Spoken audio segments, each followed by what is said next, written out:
What's going on, guys? Welcome to our very first Hype Foodie review. Today we're going to review Cha Matcha on Broome Street. First thing I want to point out is that they have two locations, one on Broome Street and one on Broadway. This is important because they both have different aesthetics and neon signs, so keep that in mind if there's one location that was a bit more charming to you. I'll plug the address and hours right here. Cha Matcha focuses on matcha, a powder processed from green tea leaves popular in Asia. They offer it as a soft serve, lattes, and even in their baked goods such as their matcha banana bread and matcha croissants.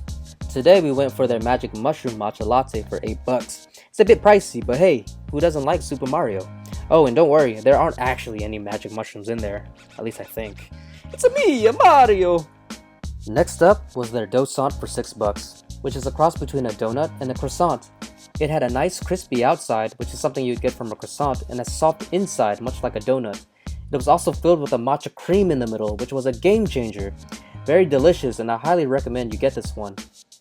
In conclusion, you will be paying a bit more here than Starbucks, but only because they offer some very unique and attractive products along with their aesthetically pleasing decorations and neon signs.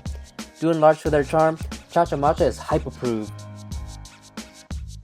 Well, I hope you guys enjoyed that review of Cha Matcha, and make sure to like and subscribe. And thanks for watching, or should I say, muchas gracias? Do I sound like? Yeah, I sound like. Sorry.